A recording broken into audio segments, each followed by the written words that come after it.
commencement était la parole, et la parole était avec Dieu, et la parole était Dieu. Elle était au commencement avec Dieu, toutes choses ont été faites par elle et rien n'a été fait sans elle. Chers amis internautes, vous l'avez compris, nous sommes sur l'émission La Parole et ce matin nous recevons pour vous le coach Ben Barry. Il est formateur professionnel, motivateur au succès. Il est le fondateur du cabinet Integral Coaching Service ICS. Il va nous entretenir ce matin au sujet de la parole. Monsieur Ben Barry, bonjour. Bonjour. Comment allez-vous? Super bien, merci comme toujours. La parole, selon vous, qu'est-ce que c'est?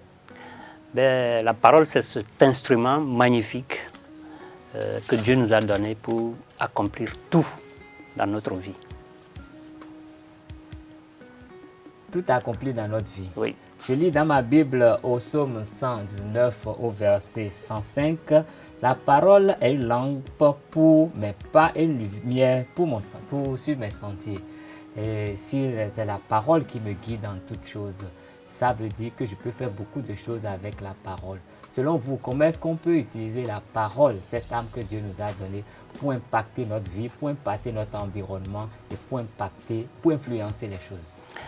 Oui, la parole, comme nous le disons en coaching, il y a une découverte fabuleuse qui a été faite en coaching, qu'on a appelée la PNL, la programmation neurolinguistique, c'est-à-dire programmer son cerveau à partir du langage.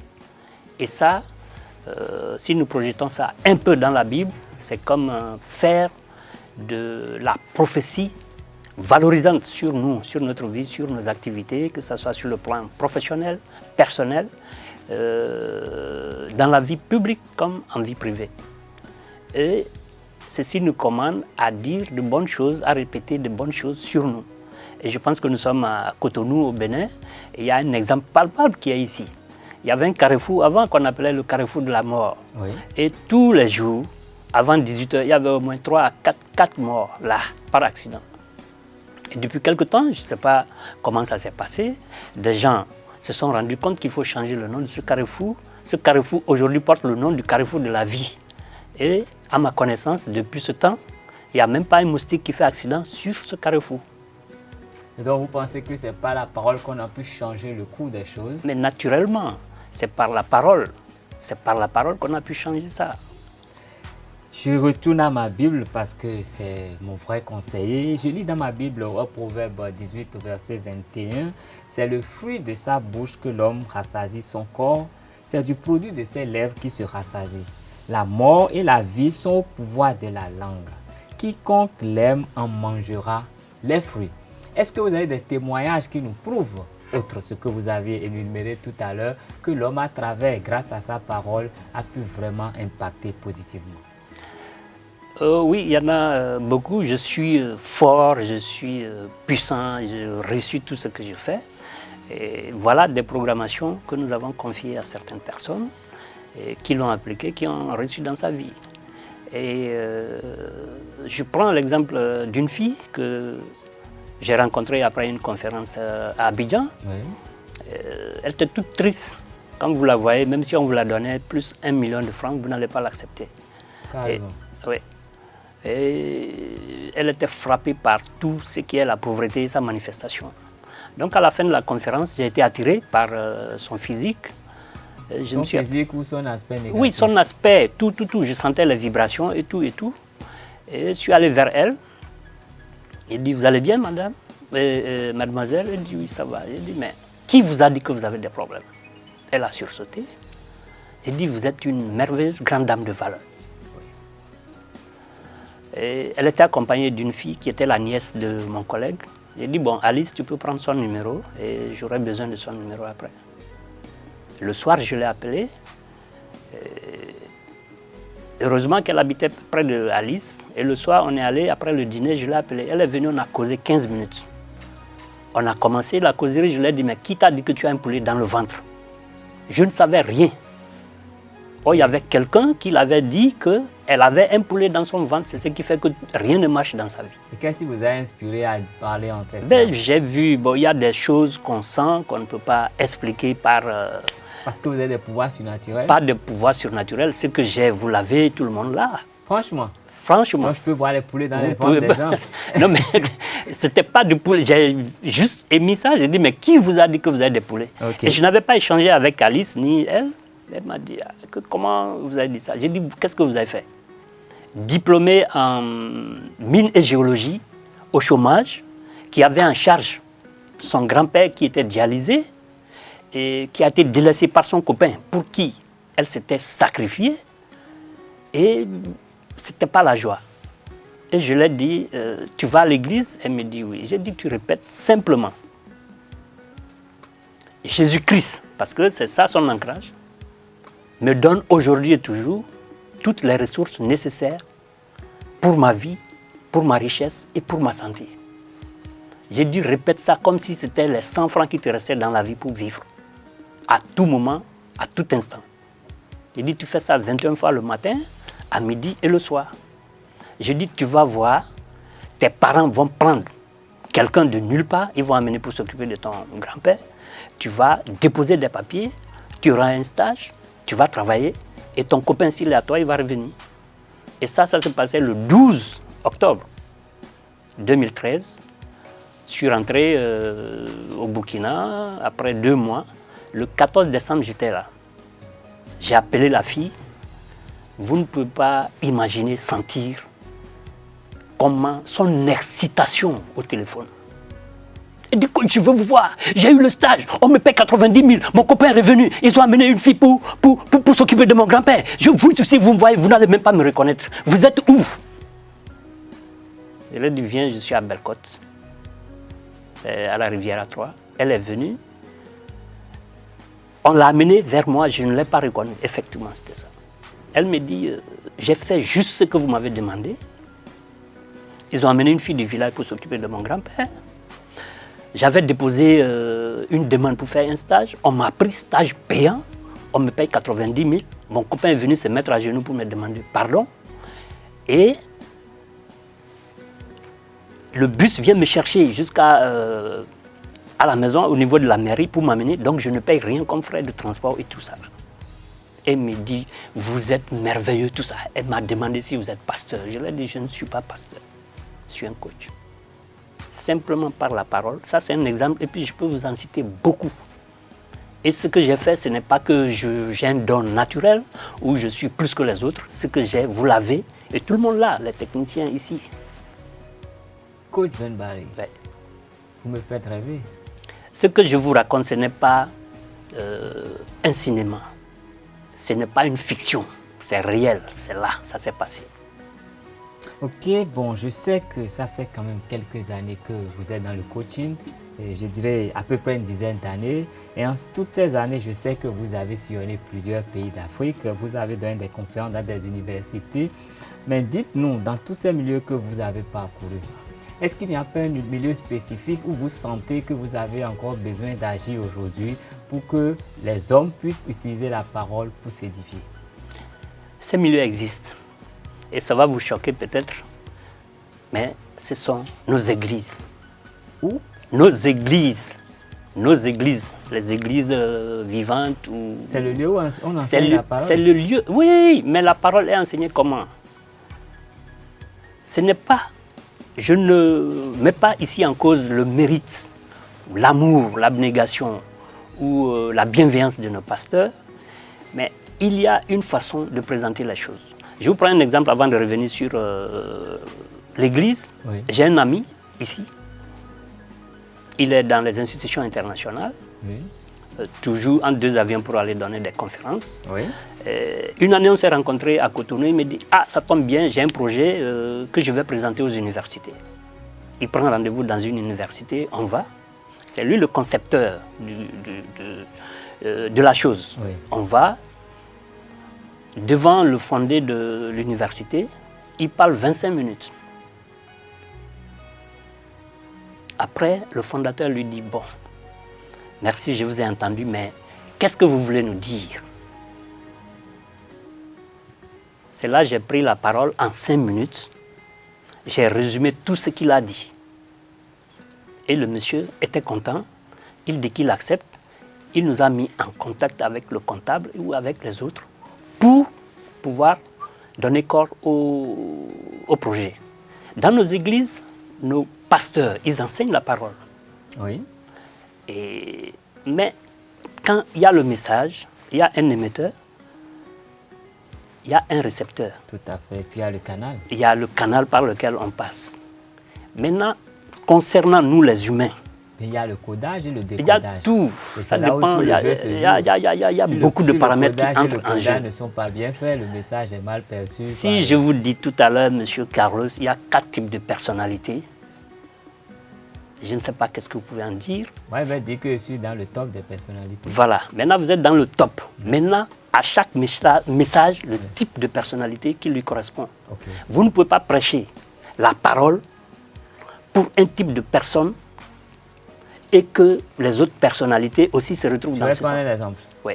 Un cadre d'une banque et, je ne sais pas, le boueur. Est-ce qu'on peut leur adresser le même message? C'est ce que je viens de dire. Et donc, ces différents types de personnalités, comment ils perçoivent le message, je pense que nous devons, nos pasteurs, ils ont la bonne volonté, ils ont la carrure, ils ont tout ce qu'il faut. Je ne vais pas parler de la Bible parce que ça, c'est leur métier. Ils sont moulés dedans. Je n'ai rien à redire sur leur bonne volonté, sur leur courage, sur l'amour qu'ils ont pour les brebis. Et sur leur appel. Mais nous devons, sur leur appel, nous devons seulement les accompagner pour que leur message puisse impacter. Vous savez, une personne ne peut connaître une chose, accepter une chose que ce qu'il voit. Prenons les années 1995. Quiconque parlait en ce temps d'appareil mobile, appareil cellulaire, le portable, personne ne voyait ça sur son écran mental. À part peut-être ceux qui en rêvaient. Oui, ceux qui en rêvaient en son temps et tout. Mais finalement, aujourd'hui, c'est devenu quelque chose de réel. Maintenant, ces pasteurs, l'Église a besoin de ça, c'est une nécessité. Chaque fois que je suis dans un pays, je cause souvent avec les hommes de Dieu. Les hommes de Dieu et les hommes qui vont à l'Église. Oui. Mais ce qu'ils entendent à l'Église et le discours qu'ils tiennent en ville, il y a une dichotomie. Ce n'est pas possible, c'est la nuit et le jour. Et c'est ce qui fait. Moi, j'ai une amie actuellement ici, propre, tout, belle femme et tout, belle taille, bon caractère, mais son langage fait qu'elle vit dans la pauvreté. C'est quoi ce langage? C'est le langage de la négativité. Moi, je veux succéder au président Talon, je dois faire quoi? Mais si vous programmez, vous allez le faire. Donc, je suis le successeur du président Talon. Vous pouvez le faire. Tous les matins, comme un comprimé, je prends ça à 21 si fois. Vous ancrez je suis le successeur du président Talon. Vous dites, le successeur du président Talon. Oui, si vous le dites, il faut que ça soit suivi des actes, naturellement. Quel type d'acte? Mais quel type? Vous voulez devenir président de la République? Ok, vous programmez. Maintenant, vous posez des actes. Vous n'allez pas rester dans votre couloir pour dire que les gens viendront vers vous. Il faut voyager, il faut aller vers les autres, il faut présenter votre projet de société, avoir d'abord un projet de société et vous présenter à la population avec qui vous partagez.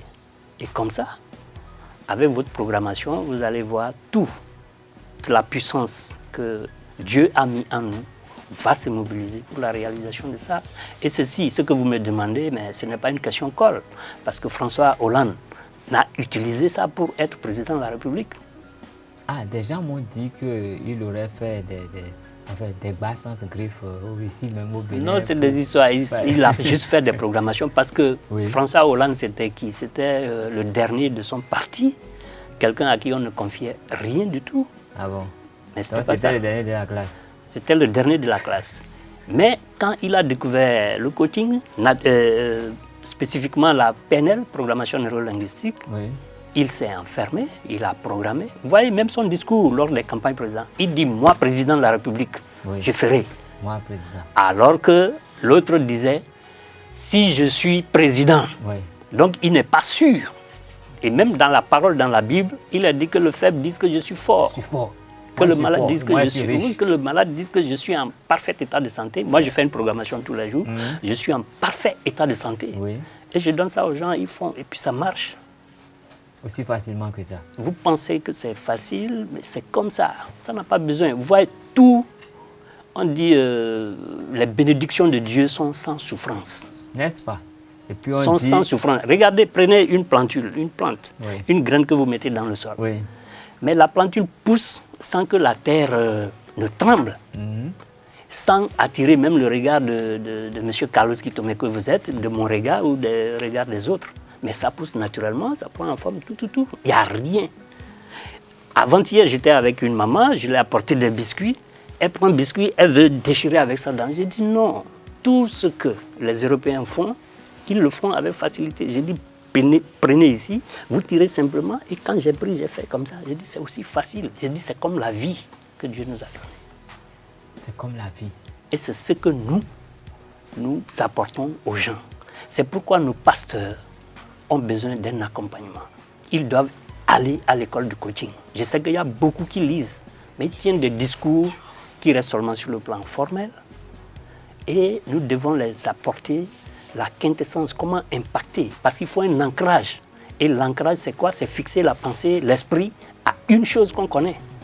Si nous prenons dans la Bible l'apôtre Paul, qui a parcouru beaucoup de pays, beaucoup de villes et tout ça là, qui a vraiment promu le christianisme, l'évangile de Jésus-Christ. Oui. Quand il est allé en Grèce, à Athènes, les gens l'ont mis, il y a une place là-bas, vous connaissez la place Agora, où n'importe quel étranger qu'on recevait, on le mettait là, on lui demandait qu'est-ce que vous nous apportez. C'est pourquoi les Grecs, ils sont hyper intelligents. Si vous prenez la biologie, on dit ça vient de 2 mots grecs. Vous prenez la philosophie, ça vient de 2 mots grecs. Mais la Grèce s'enrichissait de la connaissance de tout ce qui mettait pied en Grèce. On a demandé à l'apôtre Paul, oui, mais qu'est-ce que tu nous amènes? Mais lui, avant de venir à la place, il s'était promené. Et les Grecs, tellement ils avaient peur de la foudre d'un dieu qui va les frapper, ils avaient des hôtels pour beaucoup de dieux. Et il a remarqué qu'il y a un hôtel où on a dit au Dieu inconnu. Et il est venu, il s'est assis, il dit je suis chrétien, je viens, j'ai vu que vous avez un hôtel au Dieu inconnu, je viens vous parler de ce Dieu inconnu. Et c'est comme ça que le christianisme a pris racine en Grèce. Et maintenant, vous voyez un peu, les pasteurs sont très occupés, il y a le culte de dimanche, il y a beaucoup de choses. Pensez-vous que les pasteurs auront le temps pour aller à l'école du coaching, pour aller faire le programme dont vous parlez, la programmation neuromentale? Comment est-ce que vous pensez que cela peut être possible aujourd'hui? Dire que les pasteurs sont occupés ou tout, ils veillent beaucoup, hein, ils prient, même quand ils ne sont pas à l'église, ils dorment pas souvent. Je suis d'accord, ils dorment, ils ont le temps. Il y a un général de l'armée, je crois, il est malgache, qui disait que celui qui ne sait pas se reposer ne sait pas travailler. Ah oui? Oui. Mais je connais quelqu'un qui me dit qu'il va se reposer à la mort. Ça, c'est lui. Celui qui ne sait pas se reposer ne sait pas bien travailler. Or, nous pouvons amener tout ça là, nous allons alléger leur vie. Le coaching peut alléger la vie de ces pasteurs. Parce qu'il y a beaucoup de pasteurs qui ont pris tout. Je prends l'exemple souvent de cette vendeuse de divers. Oui. Une vendeuse de divers, son business c'est quoi? C'est ouvrir tôt et fermer tard. Sans repos, avec des gens qui viennent acheter des unités pour dire que c'est pour Internet. Et on se trompe pour mettre pour appel, on revient, on crie, on fait tout ceci. Je vous dis tout ça parce que j'observe beaucoup de choses. Oui. Et il y a beaucoup de pasteurs qui sont comme ça. Dès qu'ils viendront à l'école du coaching, ils apprendront beaucoup. Ça va alléger leurs tâches. Ils pourront bien dormir comme des hommes normaux. Et ils pourront impacter encore davantage leurs brebis. Vous savez, si vous cherchez aujourd'hui la pauvreté, la maladie, allez dans les églises, vous allez les trouver. Hein? Oui. Ouais, quoi, c'est le bonheur qu'il y a là-bas. Hein. Non, écoutez... Quand on a peur du sorcier, quand on a peur de la famille, savez, quand on a peur de nos concurrents au marché, quand on a peur du voleur, vous allez à l'église. Vous faites bien de parler de... on se confie à Dieu. Vous faites bien de parler de tout ça. Parce que l'église, aujourd'hui, est devenue... Quand on veut un bon mari, vous se confier à Dieu. Vous venez à une église aujourd'hui, là, on fait beaucoup la promotion de Satan, des sorciers, des ennemis. Non, je n'ai pas compris. On fait la promotion de qui? Oui, de Satan, des sorciers. On parle souvent de ça. Alors qu'en marketing commercial, on dit, pour promouvoir votre produit, vous n'avez pas besoin de mentionner le produit concurrent. Donc, mais ils n'ont qu'à juste transposer ça. Je ne connais plus le nom d'aucune télé. Je connais seulement Elizabeth TV. Je suis... Écoutez, vous comprenez ce qu'il y a. On ne nie pas l'existence des autres, mais on ne fait pas la promotion des autres. Moi, j'écoute souvent Quand nous écoutons souvent le coach, quand il vient dans un pays, qu'est-ce qu'il fait? Il prend la télévision nationale, il prend les télévisions qui sont là, il capte les radios pour écouter. Moi, à Cotonou ici, j'écoute la radio évangélique, Maranatha. Souvent, je suis les émissions, mais je capte aussi la radio musulmane, 91 points. Mais quand je vois, la voix de l'islam, comment les gens prêchent. Ici, on vous dit comment vous conduire dans la société, comment faire ceci, ceci. Mais ici, on entend beaucoup Satan, on entend beaucoup les sorciers, et on prie. Même il y a des chansons, comme des chansons religieuses aujourd'hui qui endiablent les gens, mais c'est des programmations négatives. Tout le monde doit être accompagné. Je ne nie pas le travail, la bienveillance, l'amour des pasteurs pour les brebis. Mais ils doivent savoir que la richesse de l'Église égale à la somme de la richesse de tous les brebis qui vont dans cette Église. Donc si le pasteur veut être riche, il a intérêt à ce que le peuple soit riche. Naturellement, on dit que l'association des pauvres aggrave la misère. Oui. Mais là, vous sortez, vous avez des déclarations qui me font sortir. C'est des réalités. Moi, j'ai été... mon attitude habituelle. Oui, j'ai été invité dans une église et les gens sont venus. J'ai dit, bon, maintenant ton église, qu'est-ce qui différencie ton église des autres églises? J'ai dit, parce que moi, j'ai horreur de la perte du temps. Il me dit, non, nous commençons à l'heure, nous finissons à l'heure. Ils ont accusé 15 minutes de retard. Très bien. Ça, ils ont commencé à l'heure. Oui. J'ai dit, bon, ok. Il y a plein de choses. Vous savez comment ils font les prêches dans les églises? C'est un schéma. Et ce schéma, déjà, est fait depuis la base du christianisme jusqu'à présent. Mais les données ont changé. Je vous assure qu'aujourd'hui... On a dit que Jésus est le même, hier, aujourd'hui. Je suis d'accord, mais si Jésus revenait aujourd'hui, en 2019, vous allez le voir en jean avec casquette. Il va utiliser iPhone, c'est ce que vous voulez me dire? Pardon? Il va utiliser iPhone ou bien... Mais, bien sûr. Qu'est-ce qui a fait le succès de Jésus à son Jésus n'a pas un téléphone, il peut communiquer sans tout ça. Comprenez-moi ce que je vous dis. Qu'est-ce qui a fait le succès de Jésus? Il a eu un ministère de 3 ans seulement, mais il a impacté la vie de tous les hommes jusqu'à maintenant et il continue d'impacter. Vous comprenez? Oui. Mais il est venu, il y avait des lois, il y avait des enseignements. Mais les enseignements étaient caducs, le peuple était en avance par rapport aux enseignements des pharisiens. Et actuellement, le coaching est là pour pouvoir calibrer tout le monde à ces réalités actuelles-là. Si Jésus revient tout de suite, vous allez le voir, ce serait un gars bien branché. Vous m'excusez, ce n'est pas une profanation. Branché, il va porter... Comment? Jésus est allé où? Non, il peut se mettre en costume, mais vous n'avez pas dit qu'il va porter les jeans. Il va porter des jeans, il va porter des jeans déchirés. Mon frère, il faut qu'on dise... Vous savez, écoutez-moi, vous pouvez m'écouter.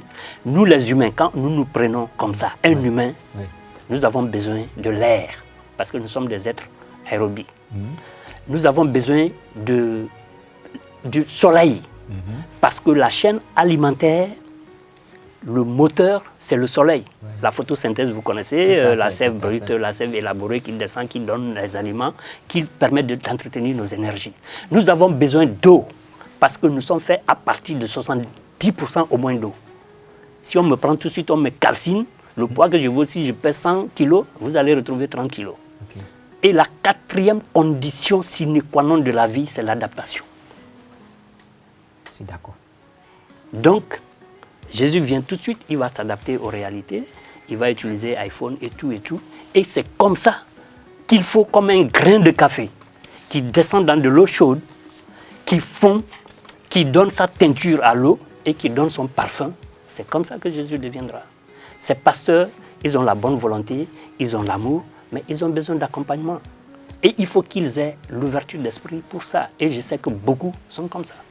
Coach Ben Barry, merci. Je rappelle que vous êtes formateur professionnel, motivateur au succès, que vous êtes le fondateur du cabinet Integral Coaching Service ICS. Ce matin, vous nous avez entretenu au sujet de la puissance de la parole. Et moi, avant de mettre un thème à cette émission, je vais me permettre de rappeler un verset qui dit exactement ceci. C'est dans Ésaïe 40 au verset 8. L'herbe sèche, la fleur se fane, mais la parole de Dieu subsistera toujours. Étant donné que l'homme a été fait à l'image de Dieu, je crois que la parole de l'homme peut avoir autant d'effets que voulu, autant d'effets qu'on y mettra de la foi, autant d'effets qu'on y mettra de la puissance. Je vous remercie d'avoir été là. À bientôt.